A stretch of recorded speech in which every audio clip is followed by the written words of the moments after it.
Hello, friends, and welcome to the debut episode of the You and Youth podcast, a podcast for parents seeking to raise their children in a complex world with a faith that can keep up. I'm Reverend Connor Filkins, and I'm the host of this show, and I'm so thrilled that you're joining me along with the rest of the You and Youth community as we begin this journey together.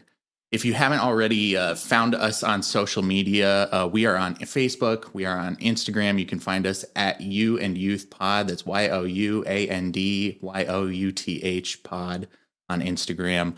We'll have some great content for you there. Communicate about future episodes too, and get your feedback and questions along the way. So that's a great way to connect with us if you haven't already. So please find us. And speaking of questions, you're probably wondering, who the heck am I, and what am I doing hosting a faith-based podcast for parents? I am the Associate Minister for Youth Ministries at First Congregational Church of Hudson in Ohio. We're a part of the United Church of Christ, which is a historic, open and affirming denomination here in the United States. I grew up in Connecticut, and I now live here in Northeast Ohio with my wife, who I met in seminary, or not in seminary, but while I was in seminary in St. Louis. I'm an ordained clergy person in the United Church of Christ, as you might have guessed when I introduced myself as Reverend. I graduated seminary in 2019 and was ordained in 2021, smack dab in the middle of the pandemic, which was a whole lot of fun and a whole lot of mess, as you probably can imagine. But youth ministry is why we're here, and it's a big part of who I've been for the vast majority of my life, starting when I was in 7th grade in 2006, when my home church that I grew up in hired their first youth pastor. Some of my fondest memories that I grew up, or some of the fondest memories and the oldest friends that I have are from that youth ministry experience growing up. And I'm also super passionate about youth mission trips. Those were some of the highlights of my youth ministry experience, and had some really formative moments in my life, really. I got to meet a whole lot of people and meet a whole lot of really interesting people across the country doing those trips. So they're really big parts of who I am. And I've always felt strongly that youth ministry and all that it has to offer is some of the most rewarding and faith-filled areas of Christian ministry in today's world. And that's something that I'm hoping to share with you all along this journey in different ways. I've officially been a youth minister now here in Hudson for a little over 2 years, and it's because of First Congregational Hudson that you're even hearing me right now. I have to share a big thank you to the endowment board of the church for granting funding for me to get the show off the ground and bring what I hope will be a meaningful show to you all. I also want to thank Pod Populi for their production services and help in the launching of this show. I absolutely could not do this on my own as a full-time youth pastor, and I'm super grateful to everybody who has supported the show thus far in its first episode. And here in this first episode of the You and Youth podcast, I want to start by talking about the whys of You and Youth. Really, why are we doing this? And I'll start with our first why, which is literally why. Why do a show like this? And what is this show even going to be? And part of the reason why I think we have an opportunity here that is unique is because something like this doesn't really exist. Now, you might kind of say to that, there's plenty of podcasts about parenting. There's plenty of podcasts of faith-based parenting hosted by communities of different faith backgrounds, but less common from what I've seen is a faith-based show hosted from the mainline Protestant Christian perspective, where a wider range of beliefs tend to exist. Now, so for those of you who are listening from First Church Hudson, we fall into that category, and as does the rest of our denomination, these mainline Protestants. We're a part of a group that is known as the Seven Sisters of American Protestantism, that's made up of us, the United Church of Christ, the Disciples of Christ, the Presbyterian Church of the United States of America, the United Methodist Church, the Evangelical Lutheran Church of America, you might know that as the ELCA, the American Baptist Church, and the Episcopal Church as well. And generally speaking, these churches tend to be more moderate, more or maybe even liberal in their theology in the United States, and their voices aren't as widely represented necessarily in the mainstream national picture of Christianity in the United States. And that's partly to do with the fact that the mainline church has seen quite a bit of decline in the last 30 years and makes up less of a percentage of the population than it did 30 years ago. So now that I've bored you with a bunch of church talk, who cares about this perspective? Why are we lifting this perspective up? So the tagline that we use at First Church Hudson, which I love, is wherever you are on your journey, we will meet you there. And basically what that means is it's a commitment that says we recognize that with the diversity of humanity comes a diversity of belief. I don't want to necessarily dictate answers to you on this show, but rather meet you in your questions, offer ideas that you can take from our show and maybe continue to reflect on your own, with your family, with your kids, whatever the topic may dictate for you. And we're going to do that a little later in this show as I'll take a question from our mailbag and unpack it for you. Something I hope to do a lot on this show. And today we're going to tackle the question of whether or not God has a plan. But that'll come later. I still have to finish talking about all of the whys of you and youth. And the next why is the first in our title. Actually, it's the second in our title. It's youth. Simply put, kids are amazing. I think they're such a source of inspiration, such a source of energy in life that is so important in our society. And they are obviously the future of our world and the future of faith, too. And honestly, that faith future looks a little bit bleak right now. If you take a look at Gen Z, who were born between 1995 and 2012, they make up kind of the majority of the kids that I work with in middle and high school right now. I think that puts them, our seventh graders through our 12th graders are all Gen Z. 34% of this generation identifies as unaffiliated with a specific religion. So that is almost 1 in 3 kids in Gen Z or young adults in Gen Z identify as unaffiliated with a religion. And in a study done by the University of Michigan, sorry, Buckeye fans, it was found that in 2022, close to 30% of high school seniors reported believing that religion was not important, which is staggering considering how quickly that number rose from 15% of high school seniors in 2000. Took only 22 years for that number to double. And now there are books, resources, and all sorts of talking heads that have an opinion on this, and I'm going to add my own opinion into the noisy fray. It seems to me kind of that faith and religion have stopped speaking to our kids in meaningful ways. And unfortunately, especially in our mainline Protestant churches.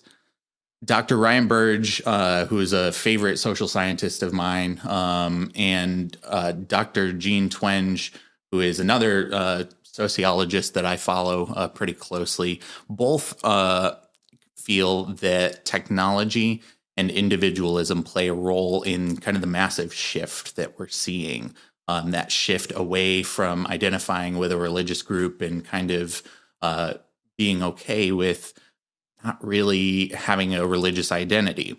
And you as a parent probably know this and see this on a daily basis too. And the likelihood is that if you're a parent listening to this show, you may be part of Gen X, who grew up in the golden age of television, or a millennial who grew up at the same time as the internet began to take hold, or maybe you're part of the baby boomer generation who saw television kind of come into its own as well. You all now have kids who have TV and the internet, all on separate devices, but all too combined into a smartphone or a tablet or a laptop, creating a reality of childhood that you probably have zero clue how to relate to because of the things that you experienced and how quickly technology just took off since you became an adult. You probably are also part of the generations where the shift away from faith and religion statistically began. A lot of the misconception is that this is a very new thing, this shift, but it actually started as far back as with the baby boomer generation. So this has been coming for a lot longer um, than I think a lot of people really understand. And so centering yourself in all of this, you probably have more questions than maybe you felt you were allowed to ask when you were growing up, when you were a kid. And you also didn't have Google to just type in the question and get millions of responses to. And this brings me to the final why of the You and Youth podcast. You, the parent. You are in a situation where you are living in a world that is far, far different than the ones your own parents raised you in, one that is more complex and more overwhelming than ever. And the pressure you probably feel is immense.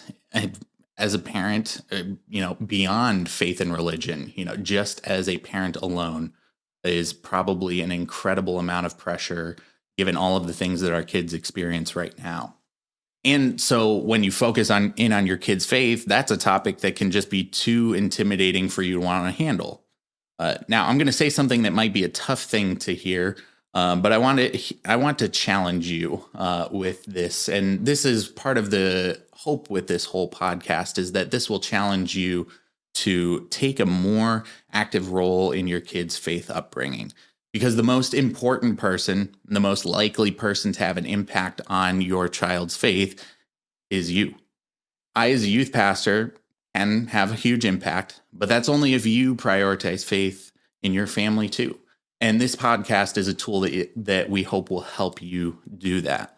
But I'll explain it in this way a little bit. In my youth ministry, we have our middle school and our high school youth group that meet once a week, and a second option for those age groups that meets on Sunday morning that we call Breakfast Club. In total, a middle school student can come to church, have age-oriented programming for them for a total of 2.5 hours a week between our middle school youth group and our Breakfast Club. And that's split between Sunday and Wednesday Sunday mornings and Wednesday afternoons. Of those 2.5 hours, only about 60 minutes of it are spent in our discussion groups. And so let's crunch the numbers real quick. If one of my middle school students comes to both programs that we offer every week for a month, they're getting about 4 hours of faith-focused conversation. And that's, again, if they come all 4 weeks in a month. That's 4 hours of faith-focused conversation that they're getting. Now, with 744 hours in a month, that's just half of 1% of their month that they'd be spending talking about faith intentionally. Again, if they just come to youth group and our Sunday morning programmings, that's 4 hours, 0.5% of a month that they are spending talking about faith intentionally. And of course, kids are very unpredictable too. Sometimes they come to these discussions and they're just not in the mood for it, which is okay. But it isn't realistic to expect that just going to church is going to make an impact in your child's faith journey. Now, it happens. We have a great staff here at First Church that really loves to pour into our kids and really draw out some really great conversations with them. But it's a much more challenging thing when it's just us doing it. And so that's kind of the point of this podcast, is we want to be able to equip you, the parent outside, to help us do more, to help us go deeper with your students in our conversations. And knowing too that, the kid that comes to both youth group and Sunday mornings 4 times a month, that just doesn't happen anymore. It's not a realistic ask for families because of how busy you all are. So usually we see kids either come to our Sunday morning offerings or go to our age-oriented youth programs. And a handful do come to both, but even that handful doesn't come to every week. Your kids are very busy. You understand that better than anyone, how busy your kids are. And so for programs to be on a weekly basis, it can be challenging to try and make that fit every single week. And realistically, the average attendee of our youth programming will only probably get about an hour and a half of intentional faith discussion in our youth groups per month. So this means that for a child to really internalize faith as an important part of their lives, it has to be an intentional topic at home. And frankly, parents often feel incredibly under-equipped to take on this role. And that, my friends, is where this podcast comes in. You as a parent are one of the most underserved demographics in many churches around the country. You're asked as a church parent a lot. Volunteer at late nights, make snacks for youth group, chaperone a trip, teach Sunday school. A lot is asked of you, and very little is often poured back into you as a parent to help you with your spiritual growth. And the primary goal of this show is to do just that, to give you something that is yours, something that can help you grow in your spirituality and help answer the questions that you might have and help you answer the questions that your kids might have too. And the hope is that this show will be not just a resource for faith, but also a resource for practical parenting tips and tricks as well. And parenting with faith in mind is a journey that you will not get right all of the time. So if you're expecting yourself to be 100% perfect in this, stop. Give yourself some grace. You're not going to get it right all of the time. Nobody can get it right 100% of the time. So that's the first message I want to give to you, is that what you are doing right now is great. And if you are listening to this show, that means you want to improve upon what you're doing, which is also awesome. Modeling your faith for your kids can be a really difficult task, especially to generations that are the least likely to be religious in recent history. And we want to at least give you a leg up with this show to help you explore how to take on this challenge that is so unique in today's complex world. So we've got plenty of shows lined up for you that will be filled with guest experts, parent panels, student panels, so that we can get a variety of different perspectives on the things that you feel are important in your role as a model of faith in your household. And we hope to keep these shows to about a half an hour, because we know that, as convenient as podcasts are, you still have a lot to do. So you can't spend hours on end listening to things that I have to say. And one of the ways that you can help shape our content is through our mailbag. So if you check out our social media bios or find our homepage at HudsonUCC.org/podcasts, that's podcasts plural, you can find a link to our mailbag questionnaire where you can give your feedback, ask questions, and give us a sense of what you want to see out of future episodes. So definitely go check that out for sure. Today's episode is going to be a little bit longer than normal because we are going into that mailbag today. We're going to dive into that mailbag and talk about a topic that a lot of our parents here at First Church were pretty curious about in our initial survey about whether we wanted to do a podcast or not.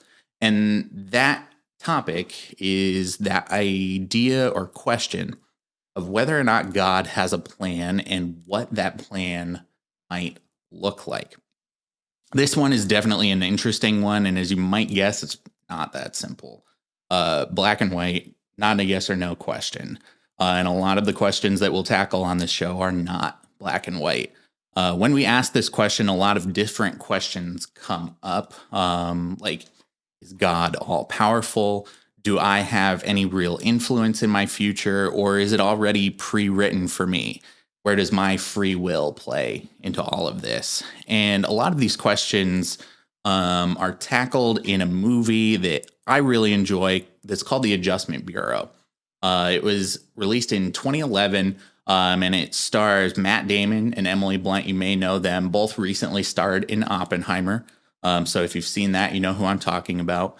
And I'll give you kind of a quick plot summary without any spoilers, because I do highly recommend you watch this movie. It's a really good one, definitely child friendly too. So that's something that you can watch with your kids. Matt Damon plays this up and coming politician whose name is David Norris. He's on the verge of losing the Senate race. But just before his concession speech, he meets Emily Blunt's character, Elise, in the men's bathroom of this fancy hotel in New York where she's hiding after she just crashed a wedding. And one thing leads to another. They share a romantic moment that leads into a kiss, which leads to David giving this very like honest and matter of fact, off the cuff speech that really resonates with a lot of people. And it's only because this moment happened that he ends up giving this from the heart speech. But this moment did not happen by chance. It was a moment that was orchestrated by this shadow group of supernatural beings that present as normal humans that are called the Adjustment Bureau. The rest of the movie kind of showcases David and Elise's journey and struggle against the will of this group that are tasked with keeping them apart in order to keep them and the rest of the world, quote unquote, on plan. And that plan is written and overseen by a mysterious person that's referred to in the movie called the Chairman. It tackles a lot of questions, this movie, that we ask ourselves throughout life. Questions like, why did this negative thing happen? Why does this person not feel the same way about me that I do about them? Why do bad things happen to good people? Or why do good things happen to bad people?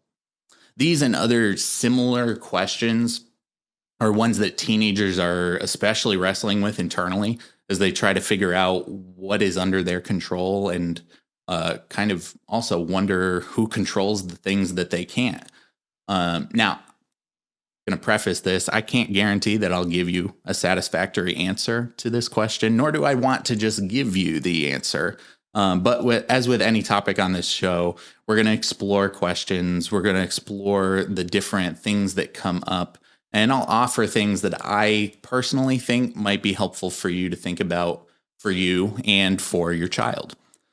One way that this topic plays out in a kid's life is often when a relative passes away. This is one of the main and most common points in a kid's life where this question starts to come up, when a relative or a loved one passes away. And the why that can come up in grief is something that I think we all have experienced before. It's especially something that can come up too when the death is unexpected. When I was in middle school, my Uncle John, my mom's half uncle, so he was a really, really close uncle to us. He was diagnosed with cancer when I was in middle school. We were told then by others not to worry. God gives their toughest battles to the strongest soldiers. But after about 5 years, he passed away at the age of 53, and that battle was over. That was one of the first times in my life that I was really kind of faced with death at a point in my life where I could comprehend it. I was 16 at that point, so I was a sophomore in high school, and it hit me really hard. He was a huge part of my life. He was at every baseball game. He was the life of every family function, and he was just a really like vibrant personality. And his loss was a huge hole for me, my family, and a lot of people in my town too.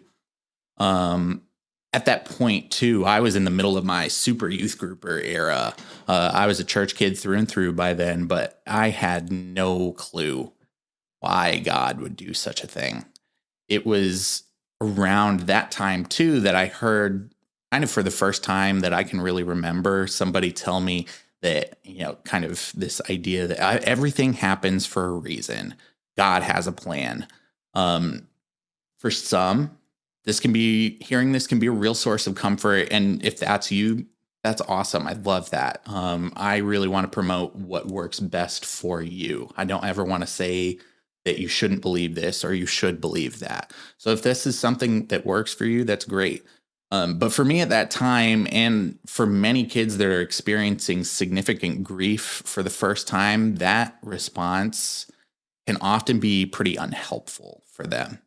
When someone responds to grief in this way, it's usually it 9 times out of 10, 10 times out of 10, I'd even say, it's meant with the best of intentions.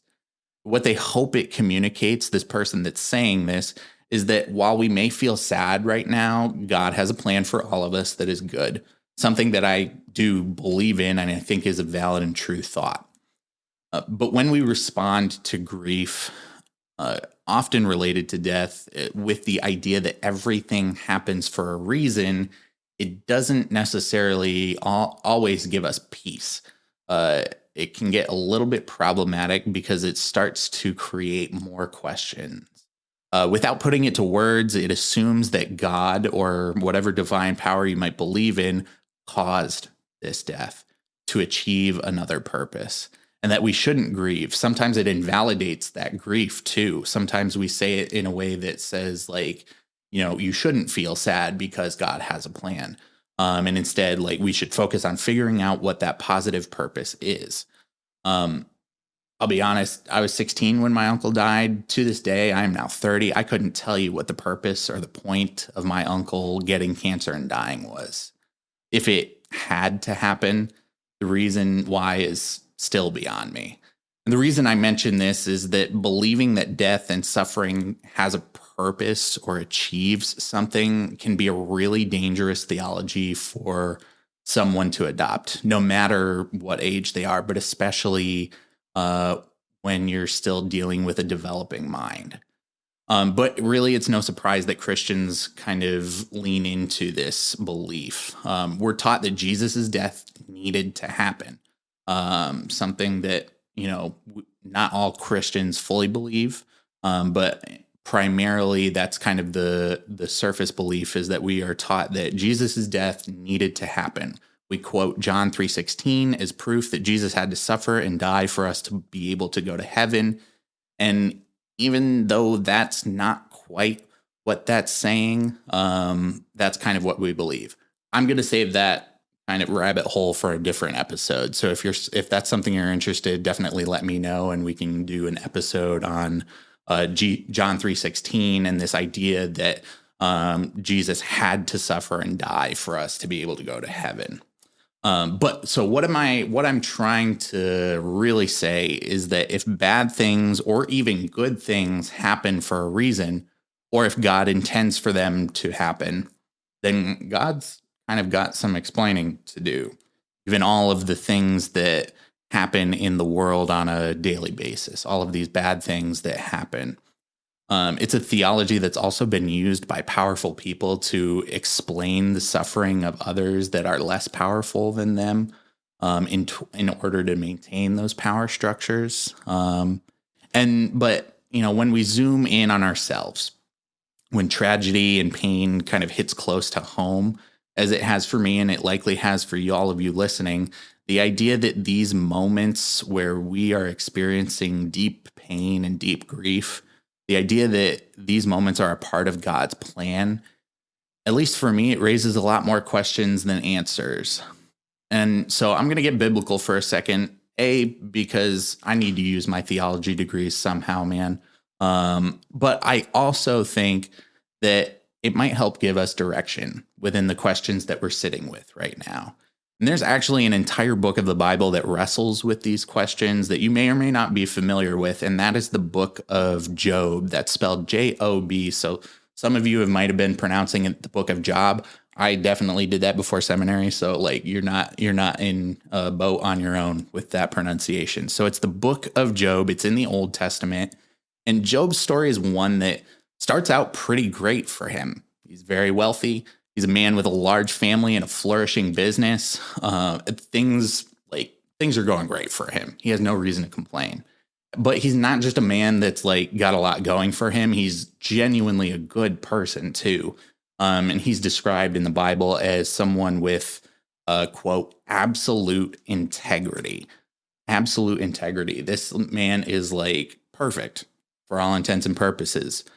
And so the story then shifts from this introduction to Job as this really great guy to God's court, where this character that is referred to in the story as the adversary, in some translations, enters the room.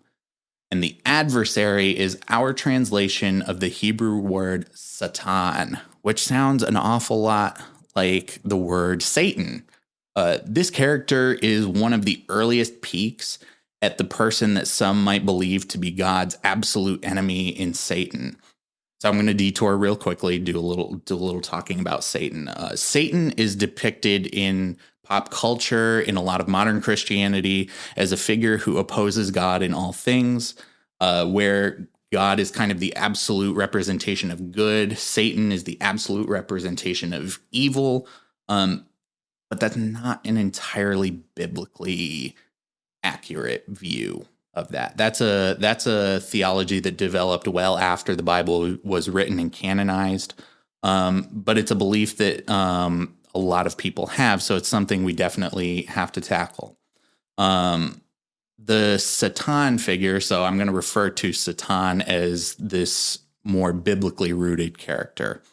The Satan figure in the Bible is one that is a little bit more ambiguous than kind of the absolute evil, completely opposed to God figure that we know more commonly. In the case of Job's story, it seems to be a character that actually works alongside God. The Satan, or the adversary, sees Job and wants to know whether Job would still be as faithful as he is if all the good things he possesses were to suddenly vanish. And God basically says, all right, go for it. Just don't physically hurt Job. And the adversary lets loose, destroying Job's home, family, taking away everything that he has and holds dear. Now, when we think of God, we don't think of a God that would do this. We want to believe in a God that is in total control and that would never let something like this happen to anyone. Job thinks the same thing.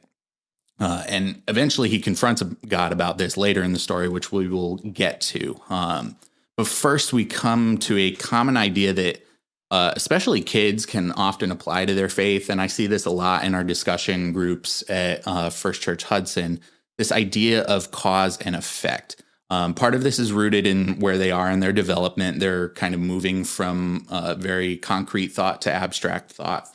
But it's this sense that if I do good, God will do good for me. And if I do bad, God will punish me or love me less or whatever kind of that is for them. It fits that black and white thinking of developing brains very well.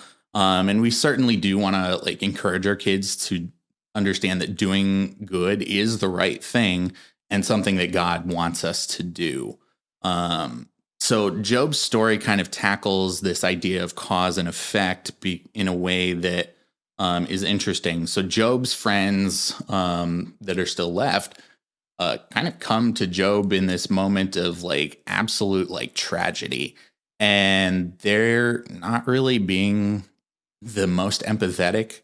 They're kind of asking him, well, what did you do? You had to have done something wrong.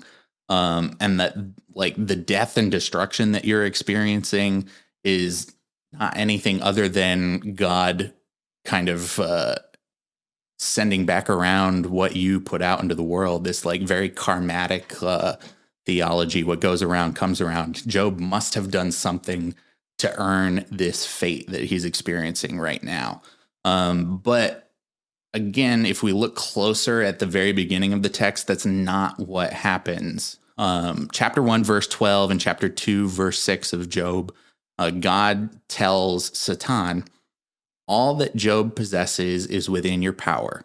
Only preserve his life.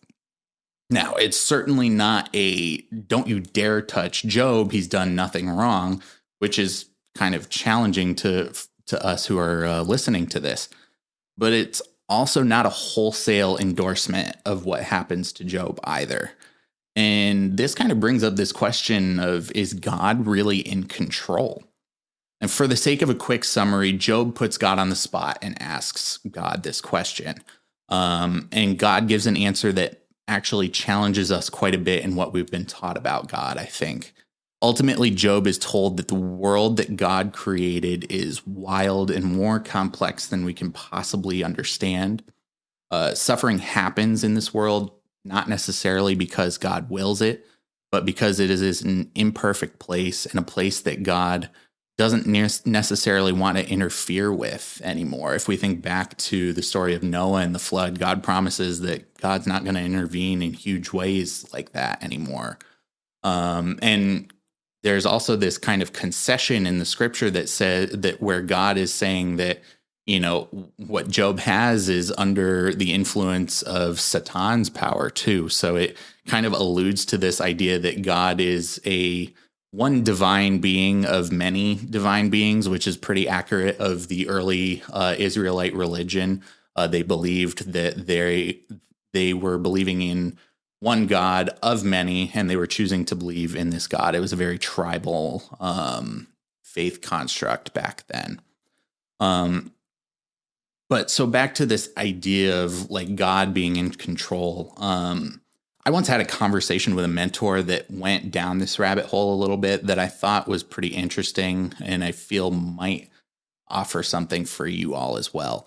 One thing that stood out to me in that conversation was her thought about free will, which Job kind of tackles. She felt that free will, something we only usually think about from a human perspective, actually goes way farther than just us as human beings, which is an interesting thing to think about because we don't often think of a lot of things from different perspectives outside of our human perspective. So her idea was that all life in the world, down to the cellular level, has free will, which like holds up because like when you think about living in the body that you live in, a whole lot of the bodily functions that we experience are involuntary, things that we have like very little control over. So it kind of holds up when you think about it that way. And we were kind of centering this conversation around cancer. The two of us had both had family members who had passed from cancer. And she had told me, cancer, even though it's something that takes life, is caused by cells that are living in our body, cells with their own free will, maybe not conscious or able to make choices or aware of morality, but that follow a willpower that is governed by the very essence of their DNA. And that essence and will can run separate from God's will. And this idea that my mentor kind of lifted up would seem to align, I think, with the way that Job, or the author of Job, kind of describes God. Because we have to remember, Job is not a literal story, but it's a story that's meant for us to connect with, to kind of relate to. And so it depicts theology and God and our human experience in metaphorical ways.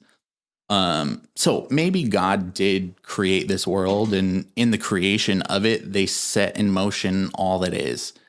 Maybe God doesn't have total control over the things that happen in this world, not because God couldn't, but because to interfere with the world would be to cheat the world of that gift that is free will and the ability to choose our paths forward. It can be really kind of disconcerting to think about it this way, that we are in control. It's kind of a double-edged sword. Sometimes we're afraid that we're not in control, but it's also kind of scary to think about us actually being in control, especially when our control has limits. The truth of it is, much of the negativity that I think we experience in life is beyond our control. And Job's story teaches us that just because it's not in our control, it doesn't necessarily mean that God's the one pushing the buttons behind the curtain either. I recently discussed this idea with our middle schoolers. It was actually just yesterday. I was talking about this with them, and we framed it from the perspective of broken friendships or relationships. Maybe a friend did something that broke their trust that they had and that hurt really bad. Or a significant other broke up with them out of the blue with no explanation. Happens a whole lot in middle school and high school. And often those kids end up turning to God for an explanation.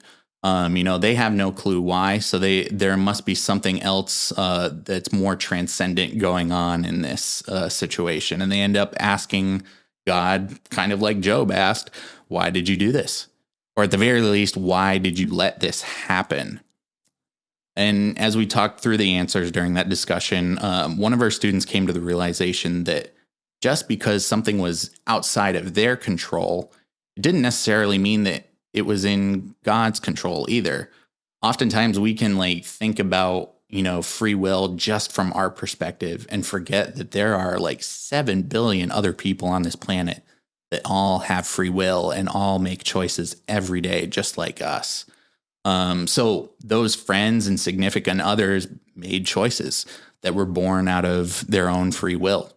And if God was going to intervene, that would mean our free will was irrelevant and that the choice to be good and to do good wouldn't matter, because if God was making the choice for us, why wouldn't God just make us all do good things all the time?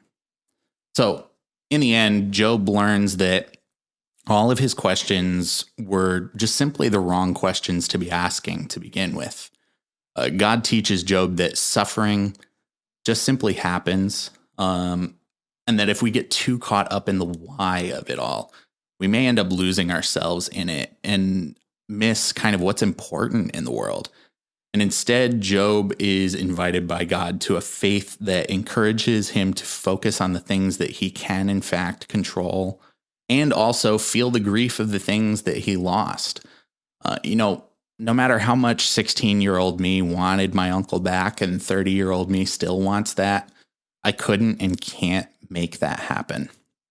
No matter how much I demanded answers and angry prayers in my bedroom at that time, there wouldn't have ever been an explanation, I think, that would have made sense to me.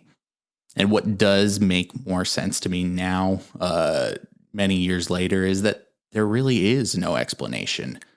Ultimately, the only answer that God gives is that the world is a complex place, and that there isn't an inherent purpose for suffering, that it's not meant to test our faith, but that it just is a part of the world that we live in. And part of the beauty of that world is that it's wild. It's unpredictable. Natural disasters, sickness, greed, many other bad things come with that unpredictability. If we dwell too much on trying to explain them or place blame somewhere, we end up losing sight of what's really important and the things that we can control in those moments. Now, when I think of a developing faith in kids, this is something I always try and instill in them when we're having our conversations. Control what you can control. Put the ball in God's court on the things that you can't control. God probably won't intervene, but at the very least, you won't be carrying that burden of the all-consuming question of why did this happen? Now, a faith ethic that empowers kids to know that they have control instills confidence in them. It also helps them not to be afraid to make a choice for fear of what God might do to them. If we're thinking like Job's friends did, Job didn't experience this because of something he did. It just happened. So, but if we were to live into that kind of mindset, we would be tiptoeing and scared of God, which is something we don't want to be. We want to be in a relationship with God that is based on love, that is based on grace, that is based on empathy. And if we're afraid of what God might do to us based on our actions, that's not a really solid relationship to have with God. And when we believe in a God that does not punish us for every wrongdoing, we're also more likely to give grace. It's that idea of loving your neighbor as you love yourself. You are more likely to give love to someone else if you're able to practice self-love. And this is a lifelong journey for us. I'm not perfect at this. You're not perfect at this. Nobody's perfect at this. We all mess up. But again, we're not punished for when we mess up. We are giving grace. And if we can accept that grace for ourselves, I think that's something really powerful, because then it enables us to give grace for other people. One of the beautiful things that I see in tragic situations is our free choice that people make to come together and rally around one another. In the wake of a death, families and friends come together and celebrate the life of their loved ones. I know for me, that time after my uncle's death was really a strong family bonding moment. We really came together and became closer out of that. I also saw a lot of support and love from my friends in that moment too. So tragedies often offer us this opportunity to show love. It's not necessarily like God makes these things happen to make us, to test us, to see if we're going to be loving in moments that are difficult for other people. But they are opportunities for us to show love. And then you think about natural disasters. Humanity often leaps into action to help one another in the wake of natural disasters too. Even on the ground during wars, humanitarian efforts are everywhere in the midst of the chaos and violence, trying to help people survive. So maybe God has a plan that is pre-written, or maybe God simply has a purpose for us, a hope that will choose hope in the face of all that the world throws at us. It can be easy to kind of obsess over the whys, but it's far more freeing, I think, to say, I don't know the reasons why, but in the midst of it all, I'm going to choose hope. I'm going to choose to do good. I'm going to choose love. And I think that's a message that we as adults need to hear.